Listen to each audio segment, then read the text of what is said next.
धन्यवाद रोहिणी। समाचार पत्रों की सुर्खियों के साथ आज मैं हूं न्यूज डेस्क पर रेडियो सखी माधवी। वायुसेना प्रमुख air chief marshal AP Singh ने कहा कि चीन वास्तविक नियंत्रण रेखा LAC पर तेजी से बुनियादी ढांचे का निर्माण कर रहा है, खासकर लद्दाख सेक्टर में। साथ ही कहा कि भारत भी बुनियादी ढांचों का निर्माण कर रहा है। वायुसेना प्रमुख ने वायुसेना दिवस के पूर्व आयोजित प्रेस कॉन्फ्रेंस में विभिन्न भौगोलिक क्षेत्रों में भू राजनीतिक तनावों व संघर्षों पर चर्चा करते हुए कहा कि भविष्य की किसी भी सुरक्षा चुनौती से निपटने के लिए स्वदेशी हथियार प्रणालियों का होना महत्वपूर्ण है। वायुसेना प्रमुख ने उनसे जब पूछा गया कि क्या भारतीय वायुसेना के पास इजरायल की तरह अपने विरोधियों पर हमला करने की क्षमता है, तो उन्होंने कहा, हमारे पास विदेशी जमीन पर अपने दुश्मनों पर हमला करने की क्षमता है और हमने इसे बालाकोट हवाई हमलों में दिखाया है। छत्तीसगढ़ में बस्तर के दंतेवाड़ा नारायणपुर जिलों की सीमा पर हुई मुठभेड़ में सुरक्षा बलों ने 30 नक्सलियों को मार गिराया, कई घायल हुए हैं। मुठभेड़ स्थल पर मारे गए नक्सलियों के शव बरामद किए जा चुके हैं। जंगल से एक AK-47 समेत अन्य स्वचालित हथियारों का जखीरा भी मिला है। पुलिस का तलाशी अभियान अभी जारी है। उत्तरी कश्मीर के कुपवाड़ा में सेना ने घुसपैठ की कोशिश को कल देर रात नाकाम किया है। इस दौरान मुठभेड़ देर रात तक जारी रही। सूत्रों ने बताया कि LOC पर गुगलधार इलाके में आतंकी घुसपैठ की कोशिश कर रहे थे। इससे पहले वीरवार को बारामूला के क्रेरी इलाके में आतंकवादियों और सुरक्षा बलों का आमना सामना हुआ था। सुप्रीम कोर्ट ने तिरुपति लड्डू प्रसादम बनाने में पशुओं की चर्बी के इस्तेमाल के आरोपों की जांच के लिए 5 सदस्यीय स्वतंत्र विशेष जांच दल SIT का गठन किया है। जांच की निगरानी CBI निदेशक करेंगे।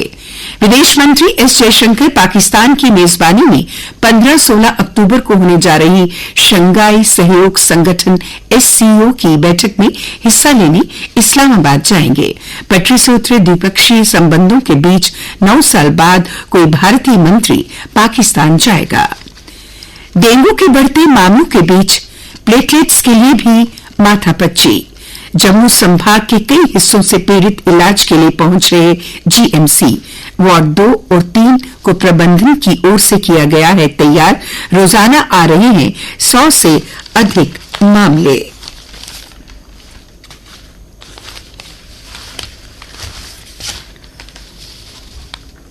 मुख्य सचिव अटल डुल्लू ने पंजीकृत श्रमिकों को राशन कार्ड जारी करने के निर्देश जारी किए हैं। उत्तराखंड के पौड़ी के ऊपर से गुजरा धूमकेतु C 2023-A3। विशेषज्ञों की माने तो धूमकेतु C 2023-A3 खगोल विज्ञान में इस साल की सबसे बड़ी घटनाओं में से एक माना जा रहा है। अद्भुत नजारा 12 को फिर पृथ्वी के नजदीक से गुजरेगा। रिश्ते सुधारने की पहल मालदीव के राष्ट्रपति मुइज्जू 5 दिन की यात्रा पर आ रहे भारत। रविवार को पहुंचेंगे दिल्ली। PM के साथ होगी वार्ता। मुंबई बेंगलुरु की भी करेंगे यात्रा। और अब अन्य समाचारों के साथ मेरी सहयोगी रोहिणी। धन्यवाद माधवी। एम्स विजयपुर में एक अंतर विभागीय शैक्षणिक गतिविधि के हिस्से के रूप में पहला क्लिनिकल ग्रैंड राउंड CGR का आयोजन हुआ। इसमें डॉक्टर भवानी रैना अतिरिक्त प्रोफेसर के नेतृत्व में नेत्र विज्ञान विभाग की ओर से करवाए गए CGR में 2 रोचक मामले प्रस्तुत किए गए। प्याज के साथ टमाटर लाल, बिगड़ने लगा बजट। 5 से 10 रुपए तक बढ़े हैं शहर में दाम, लोग होने लगे परेशान। परेड में होगा बुराई का अंत, जलेगा 60 फीट ऊंचा रावण। विजयदशमी के लिए गीता भवन परेड में रावण, मेघनाद और कुंभकर्ण के पुतले किए जा रहे तैयार। मेरठ के मुस्लिम कारीगर जम्मू में पेश कर रहे धार्मिक सौहार्द की मिसाल। लद्दाख, किश्तवाड़ व डोडा तक से मिले हैं ऑर्डर। इस बार आरएसपुरा में भी जलेगा 60 फुट का पुतला।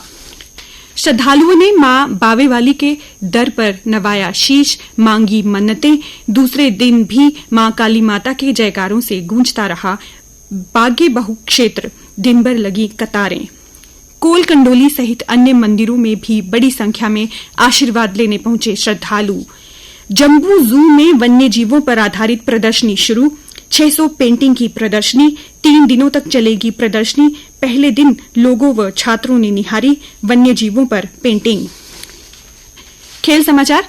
भारतीय महिला टीम को टी20 विश्व कप के पहले ही मैच में करारी हार का सामना करना पड़ा। टी20 में पिछले 10 मैचों से हारती आ रही न्यूजीलैंड ने भारत को 58 रन से हराकर लंबे समय बाद जीत का स्वाद चखा। 57 रन की नाबाद पारी खेलने वाली सोफी डिवाइन को प्लेयर ऑफ द मैच घोषित किया गया। कल एक और हुए मैच में दक्षिण अफ्रीका ने वेस्टइंडीज को 10 विकेट से हराया। भारत और बांग्लादेश के बीच श्रीमंत माधवराव सिंधिया क्रिकेट स्टेडियम में कल टी20 श्रृंखला का पहला मैच खेला जाएगा। मुकेश नेलवल्ली, राजवर्धन पाटिल और हरसिमरन सिंह रत्था की भारतीय टीम ने आईएसएसएफ विश्व जूनियर निशानेबाजी चैंपियनशिप में पुरुषों की 25 metre rapid fire pistol team स्पर्धा में स्वर्ण पदक जीता। भारत का ये इस प्रतियोगिता में 11वां स्वर्ण पदक है। वह कुल 16 पदक लेकर पदक तालिका में शीर्ष पर बना हुआ है। भारत के रोहन बोपन्ना और क्रोएशिया के उनके जोड़ीदार इवान डोडिग ने ATP Shanghai masters tennis tournament के पुरुष युगल के दूसरे दौर में जगह बनाई। और अब नजर डालते हैं मौसम के हाल पर। मौसम विज्ञान केंद्र की जानकारी के अनुसार आज जम्मू संभाग के कुछ हिस्सों में बारिश होने की संभावना है। कल का अधिकतम तापमान 34 डिग्री सेल्सियस और न्यूनतम 22.4 डिग्री सेल्सियस रिकॉर्ड किया गया। आज सूर्यास्त 6:12 पर होगा और कल सूर्योदय 6:29 पर होगा।